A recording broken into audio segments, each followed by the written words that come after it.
Sesudah tulah itu berfirmanlah Tuhan kepada Musa dan kepada Eleazar, anak Imam Harun.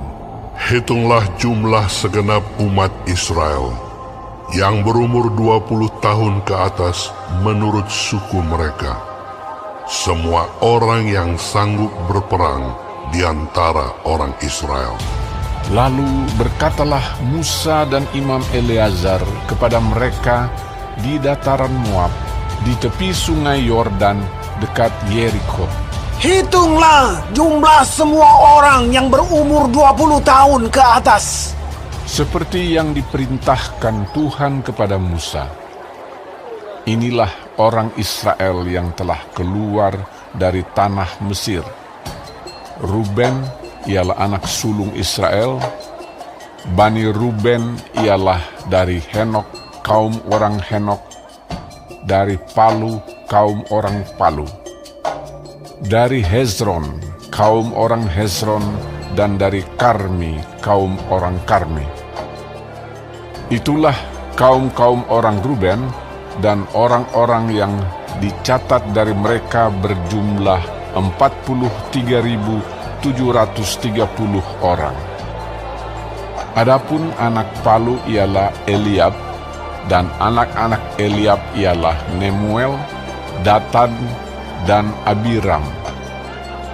Datan dan Abiram, orang-orang yang dipilih oleh umat itu, ialah orang-orang yang telah membantah Musa dan Harun dalam kumpulan Korah ketika mereka membantah Tuhan. Tetapi bumi membuka mulutnya dan menelan mereka bersama-sama dengan Korah ketika kumpulan itu mati, ketika ke-250 orang itu dimakan api, sehingga mereka menjadi peringatan. Tetapi anak-anak Korah tidaklah mati. Bani Simeon menurut kaum mereka ialah dari Nemuel, kaum orang Nemuel, dari Yamin, kaum orang Yamin, dari Yakin, kaum orang Yakin, dari Zerah, kaum orang Zerah, dan dari Saul, kaum orang Saul.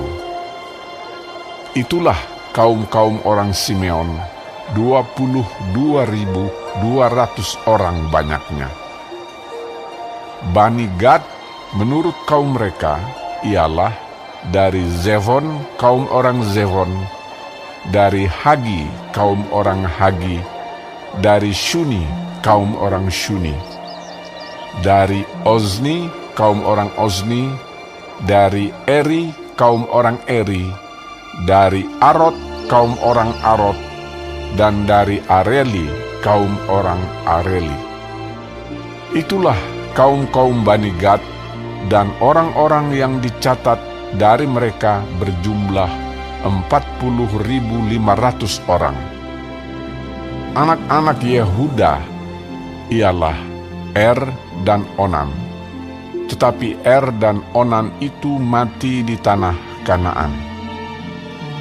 Bani Yehuda menurut kaum mereka ialah dari Shela, kaum orang Shela, dari Peres, kaum orang Peres, dan dari Zerah, kaum orang Zerah. Bani Peres ialah dari Hezron, kaum orang Hezron, dan dari Hamul, kaum orang Hamul. Itulah kaum-kaum Yehuda, dan orang-orang yang dicatat dari mereka berjumlah 76.500 orang.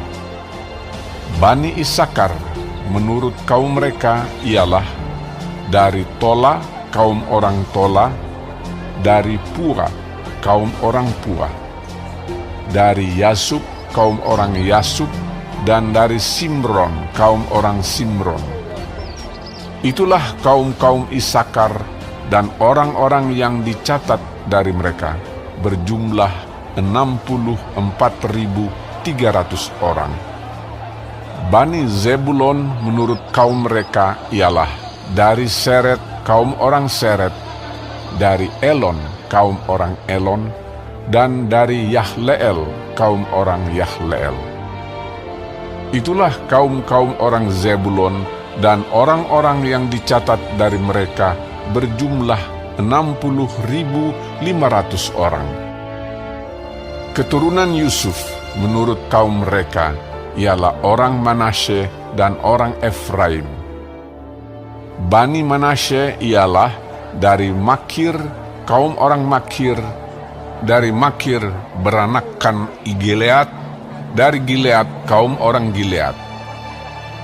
Inilah Bani Gilead, dari Lezer kaum orang Lezer, dari Helek kaum orang Helek, dari Asriel kaum orang Asriel, dari Sekem kaum orang Sekem, dari Semida kaum orang Semida, dan dari Hefer kaum orang Hefer.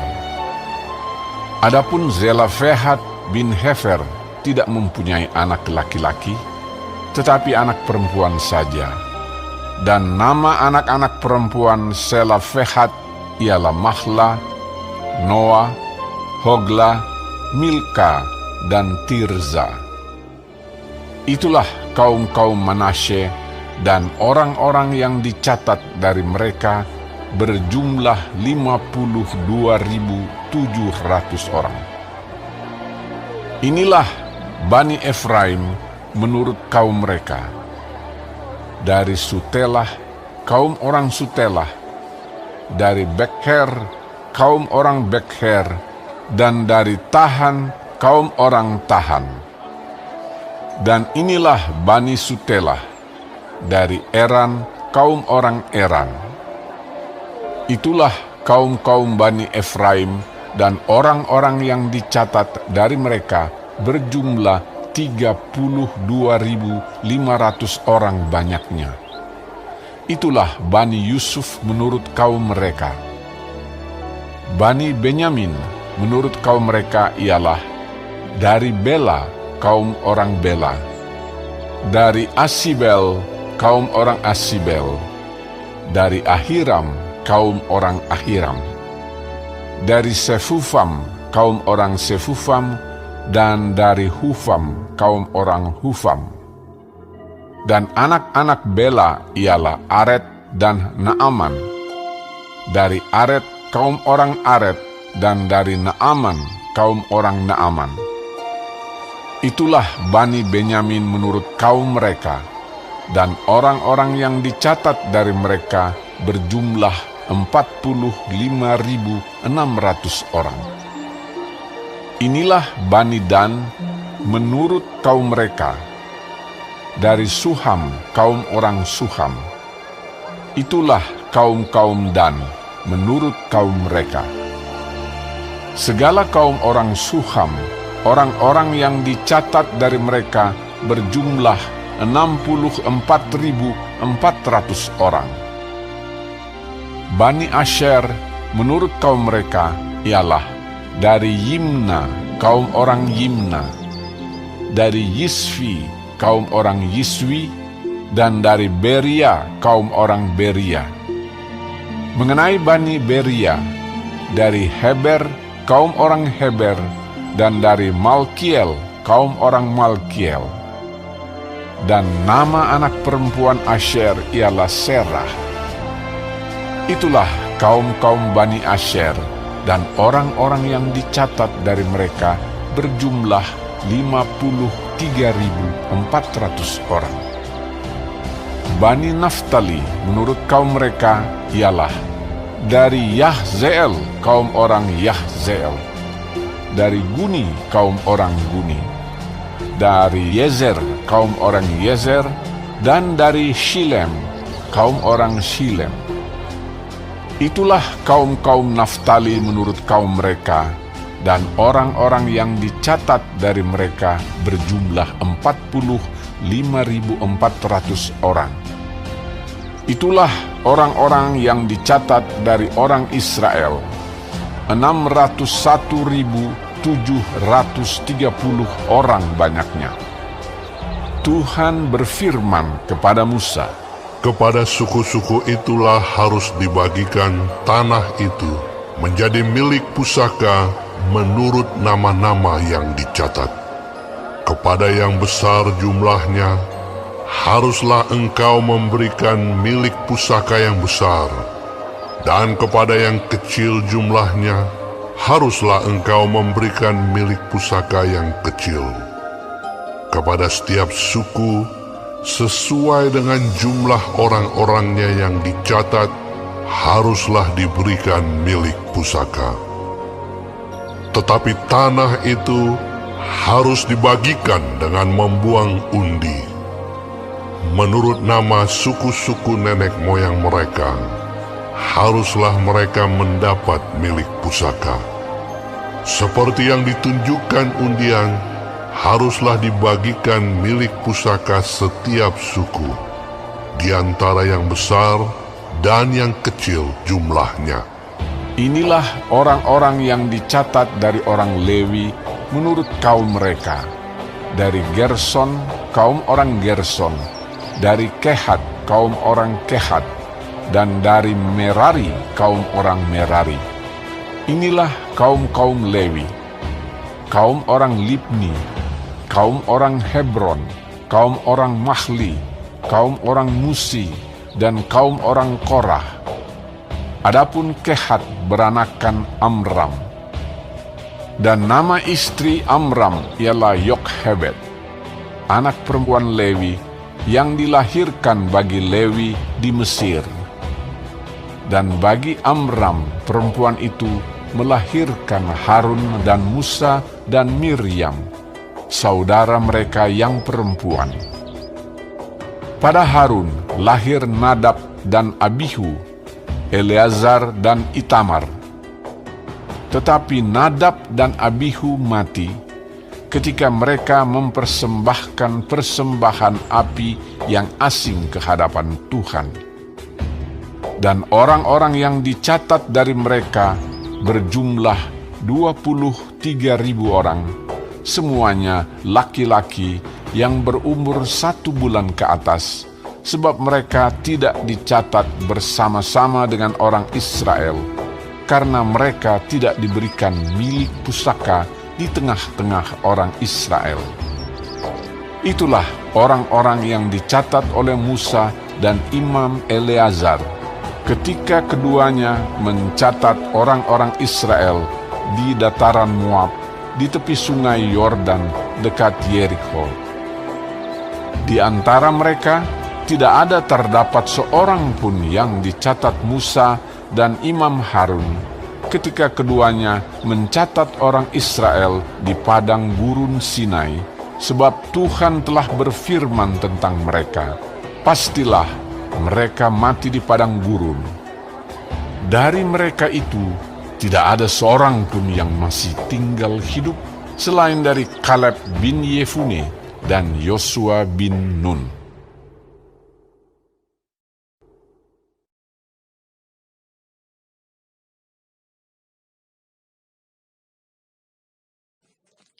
Shalom semua jemaat Tuhan, kembali kita di dalam pendalaman Alkitab Clearsight. Sekarang kita sudah memasuki kitab Bilangan 26. Tuhan Yesus memberkati. Di dalam ayat 1 dan 2 dikatakan, sesudah tulah itu berfirmanlah Tuhan kepada Musa dan kepada Eleazar anak Imam Harun. Hitunglah jumlah segenap umat Israel yang berumur 20 tahun ke atas menurut suku mereka, semua orang yang sanggup berperang di antara orang Israel. Allah menyuruh mengadakan sensus kedua, supaya mempersiapkan bangsa itu untuk tugas-tugas kemiliteran ketika memasuki tanah Kanaan, untuk menduduki tanah yang sudah dijanjikan itu. Sebelum pergi berperang melawan bangsa Midian, seperti yang diperintahkan Tuhan menyuruh Musa untuk mengadakan sensus lagi. Yang dihitung adalah pria yang berumur 24 tahun ke atas yang sanggup berperang. 24.000 telah mati dalam bencana sebelumnya. Mereka adalah generasi terakhir yang menolak memasuki tanah perjanjian. 38 tahun sebelumnya. Hanya Yosua dan Kaleb dan Musa yang masih tetap ada saat itu. Sensus ini bertujuan untuk melihat seberapa besar jumlah setiap suku agar Musa dapat memperhitungkan seberapa luas wilayah di tanah perjanjian yang akan mereka tempati di dalam ayat 53 sampai 54. Bila kita lihat sensus pertama dan kedua ini, jumlah bangsa Israel tidaklah terlalu banyak berbeda. Keberadaan mereka tidak berubah, padahal mereka sudah banyak mengalami selama di padang gurun, 40 tahun mengembara, tapi tidak menyebabkan mereka berkurang karena ada Tuhan di belakang mereka. Adalah penting di dalam perjalanan hidup ini kita berhenti sejenak dan menghitung apa yang ada pada kita, bukan untuk menyombongkan diri kita, tetapi untuk melihat akan pemeliharaan Tuhan atas hidup kita, bahwa Tuhan memelihara kita. Banyak kegagalan yang dihadapi bangsa Israel. Kegagalan mereka untuk berpaut kepada Tuhan. Tetapi Tuhan tetap menepati janjinya kepada bangsa Israel, bahwa Tuhan akan membawa umatnya ke tanah perjanjian. Tuhan tidak pernah berubah dalam kesetiaan dan kasih-Nya. Dia tetap menyertai umatnya masa kini. Yang terpenting adalah bagaimana respon kita. Apakah kita taat dan percaya? Tergantung kepada kita. Dan marilah kita responi dan gunakan setiap kesempatan yang Tuhan berikan. Maju terus, Tuhan pasti akan menyertai kita. Jangan pernah menyerah. Amin. Tuhan Yesus memberkati.